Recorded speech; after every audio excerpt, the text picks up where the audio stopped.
Plustax Entertainment presents The Blast Zone, a Broward County Crisis written by Troy Bello, the Prophet, narrated by 11 Labs. Chapter 1. The Explosion.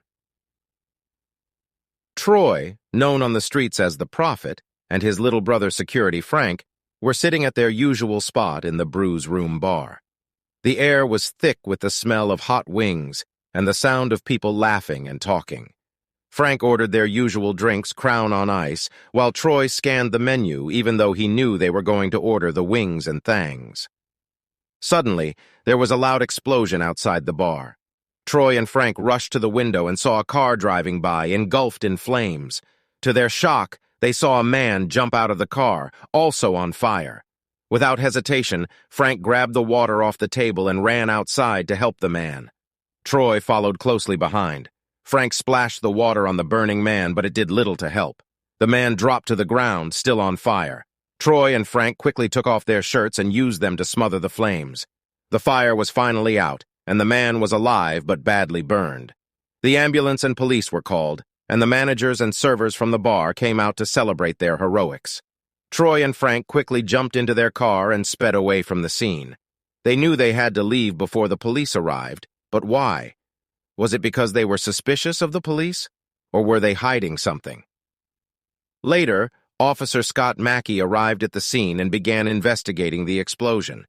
He spoke with a woman who had witnessed the event from the corner of the bar. She described Troy and Frank, and Officer Mackey made it his mission to find out who these two men were. Before leaving the crime scene, Officer Mackey asked the manager for the videotapes. The manager was hesitant at first, but Officer Mackey explained that there was foul play involved and that he needed to get in touch with the two men who had helped to see if they had seen anything. The manager reluctantly handed over the tapes. As Officer Mackey watched the tapes, he couldn't help but wonder who these two men were and why they had left the scene so quickly.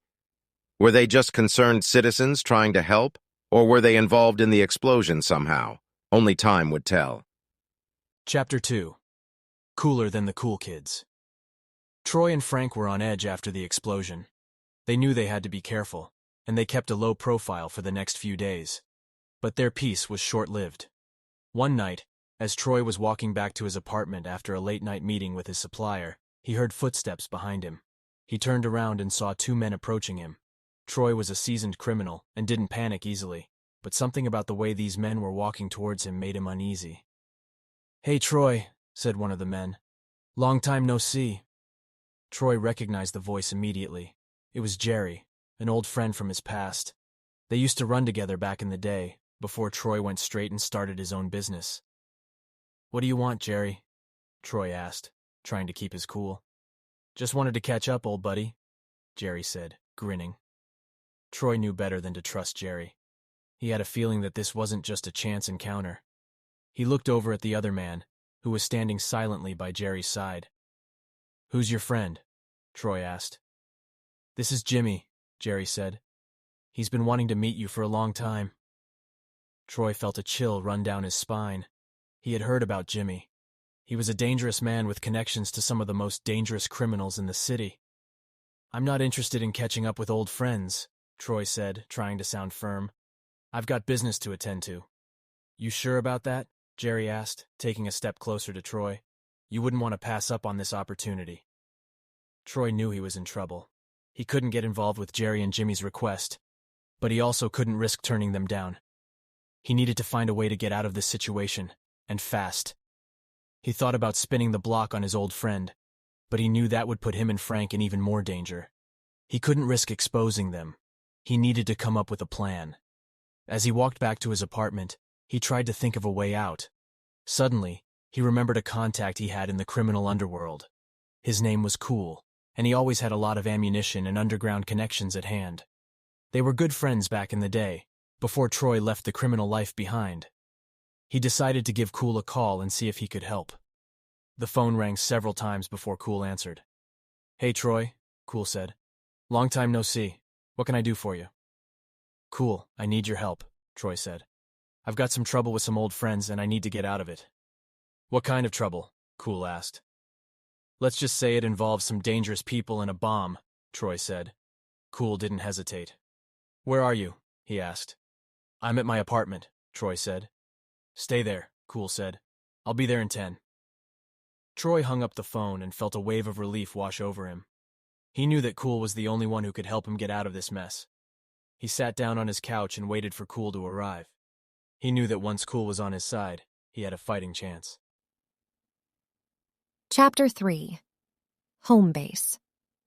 Troy and Frank's home base was a sight to behold. From the outside, it looked like any other apartment building, but once you got past the heavy steel door and into the elevator, it was clear that this was no ordinary living space. The walls were lined with high-tech security cameras, and the door to their apartment was reinforced with steel. Troy and Frank had spared no expense in making sure that they were protected from anyone who might try to harm them. As they loaded up their guns, Troy couldn't help but think back to his time in prison. He had learned a lot during his stint, and he knew how to take care of himself in any situation. Frank, on the other hand, had always been a wild card. He had been known as ugly back in his childhood for terrorizing the neighborhood and being a self-proclaimed assassin. Despite their pasts, Troy and Frank were trying to move on from their criminal lives. They were both getting older and knew that they couldn't keep living this way forever. But when Cool called them up, they knew that they needed to be prepared for whatever was coming. As they waited for Cool and his reinforcements to arrive, they reminisced about their past. They talked about the things they had done and the people they had hurt. It wasn't something they were proud of, but it was a part of who they were. Finally, there was a knock at the door. Troy and Frank grabbed their weapons and cautiously made their way to the entrance. They looked through the peephole and saw Cool standing outside with a group of men, all heavily armed. Troy opened the door and Cool stepped inside. He greeted Troy and Frank with a nod, then turned his attention to the task at hand. It was clear that he was in charge, and Troy and Frank were happy to follow his lead. As they made their way out of the building and into the night, Troy couldn't help but feel a sense of excitement. It had been a long time since he had been in the middle of a big operation like this, and he was eager to prove himself once again. But as they approached their destination, Troy's excitement turned to apprehension. He knew that they were walking into a dangerous situation, and he couldn't help but wonder if they would make it out alive. Chapter 4. The Risk. Takers rushed out of the apartment and jumped into the sleek and stylish 2022 Maserati Levante SUV. Cool filled them in on the plan as they drove through the busy streets of Broward County towards Miami. They had received a tip that Jerry and Jimmy were at the strip club, enjoying themselves and possibly holding on to something big. The strip club was heavily guarded, but the risk-takers were prepared. They had all the necessary tools and skills to take down anyone who got in their way. As they arrived, they noticed several popular and wealthy rappers partying inside the club, adorned with millions of dollars worth of jewelry. This only fueled their determination to pull off the heist successfully. The risk-takers entered the strip club with a bang. The strippers screamed and ran as they saw the men walk through the front doors with guns, laying everyone down with a couple of shots in the air. They quickly rounded up all the cash, jewelry, and valuables they could find, taking only 4.5 minutes to complete the job. As they made their way back to the car, they could hear the sounds of sirens and police cars in the distance. They knew they had to act fast and leave the scene as soon as possible. Cool quickly distributed the cash and jewelry amongst the group, and they split up, disappearing into the night to avoid being caught. Chip and the rest of the risk-takers knew that they couldn't afford to be careless and had to lay low for a while. They couldn't afford to blow a score this big, and the heat was too high to risk being caught. Cool advised Troy and Frank that maybe they should take a trip out of town. Maybe that would give them time to come up with a better plan. With their pockets full and the thrill of the heist still fresh in their minds, the risk-takers knew that they had to take it easy for a while, but they also knew that they would soon be back to their old ways of taking risks and pulling off heists. Chapter 5. The Dondada. Troy and Frank were sitting in their hotel room, counting the cash they had stolen from the strip club heist. Frank was on the phone and Troy was busy on his laptop. Frank seemed to be talking to someone he held in high regard, and his tone was respectful, almost unrecognizable from the same man who terrorized neighborhoods in his youth. Troy seemed to know who he was talking to and seemed amused. As Troy looked over, he saw Frank hang up the phone and say, "Dad said he can't wait to see you and he loves you." Troy replied, "Tell him I love him too." Frank then turned to Troy and said, "I guess we're headed to Jamaica." Troy smiled and nodded in agreement. The next morning, they were on a plane headed to Jamaica to see their father, Don, also known as Ox. He was a well-respected Jamaican gangster who had been making a name for himself since the early 60s.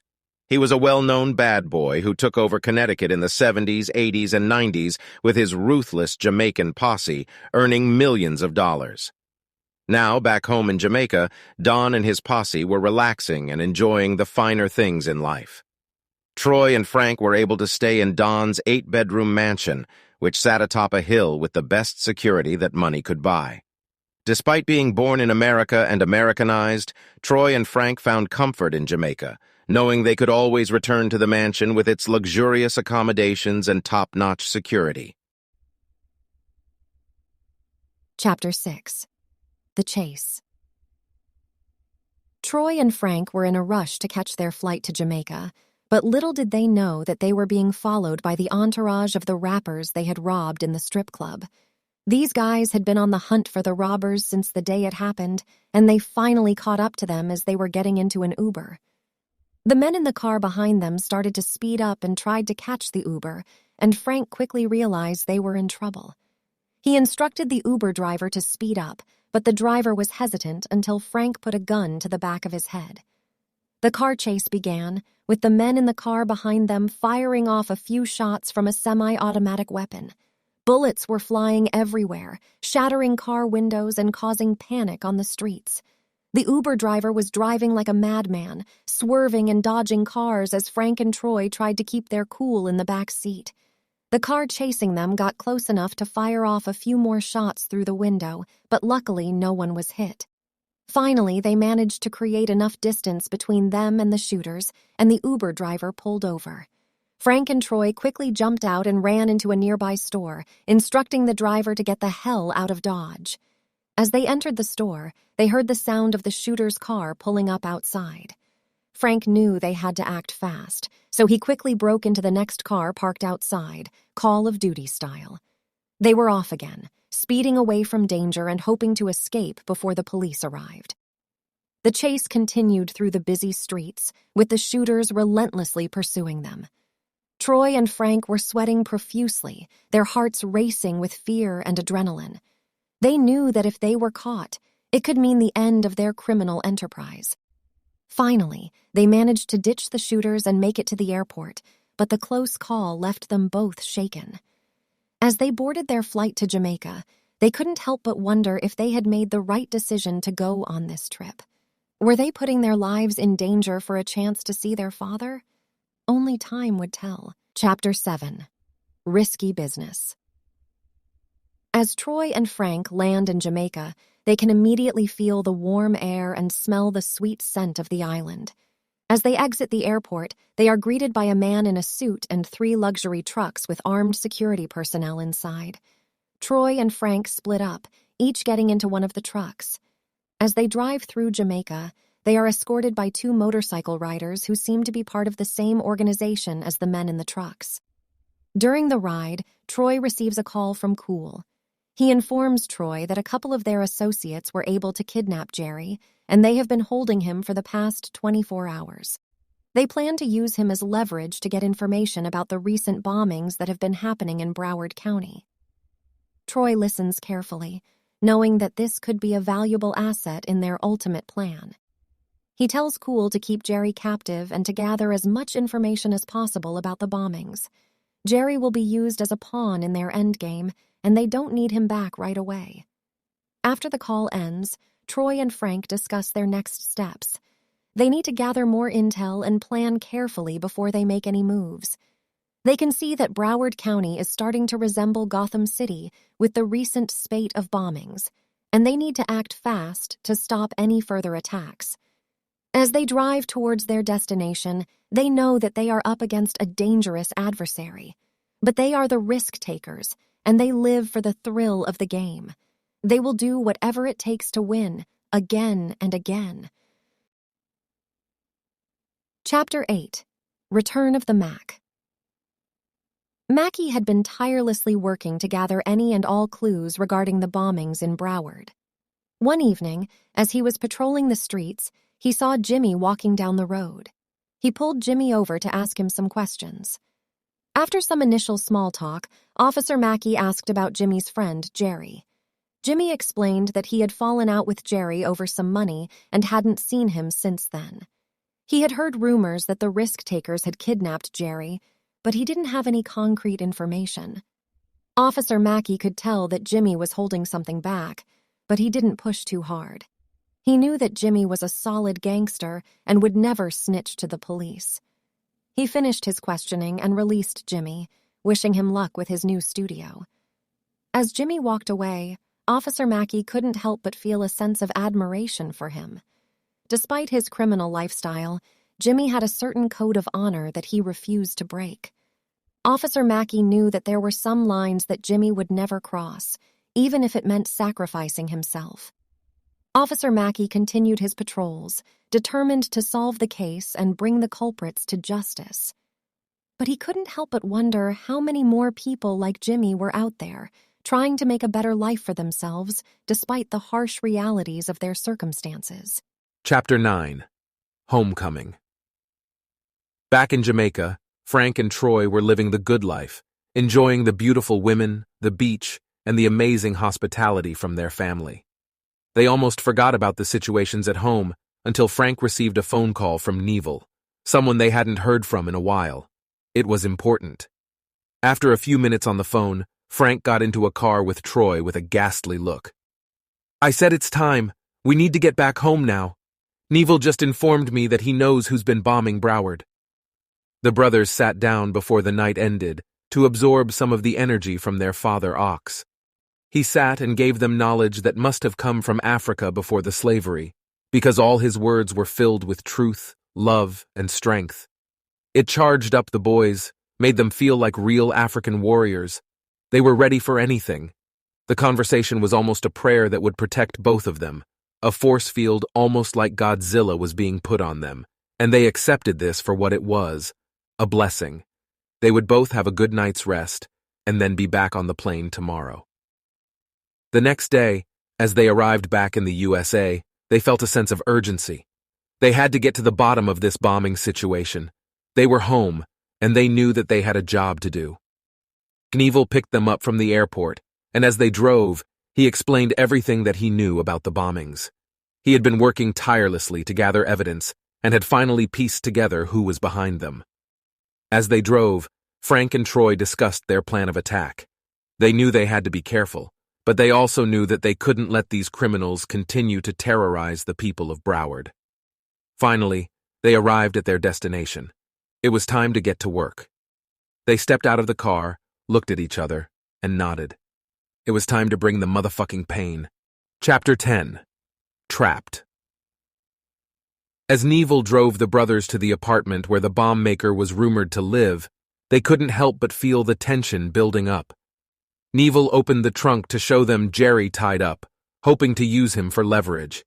As they ascended the stairs, they heard a commotion and burst into the room to find the bomb maker on the ground bleeding. Suddenly they heard an explosion and realized their car had been bombed, with Jerry still inside. The brothers and Knievel fled the building, only to come face to face with Officer Mackie and his patrol. With no other options, they ran back into the building and found themselves trapped with no way out. The tension was palpable as they tried to figure out their next move, with the sound of sirens growing louder in the distance. As they huddled together, they knew they were in deep trouble. The fate of Broward and their own lives hung in the balance, and they had no idea how they were going to make it out alive. Would they be able to outsmart the police and find a way to take down the real culprit behind the bombings? Or would they be caught and face the consequences of their actions? The stakes were higher than ever before, and the clock was ticking down fast. Dear listeners, we hope you've enjoyed following the journey of our heroes in this thrilling tale of danger and suspense. As you've witnessed, Frank and Troy have faced numerous challenges and obstacles, yet they've persevered through it all with courage and determination. But their journey is far from over. As you may have noticed, our story has come to a dramatic cliffhanger, leaving you on the edge of your seat, wondering what will become of our heroes. Fear not, for the next installment of our book is just around the corner, and we promise it will be worth the wait. Frank and Troy are strong and resourceful, and they won't go down without a fight. With their brotherhood and the support of their loved ones, they will find a way to overcome the danger that looms ahead.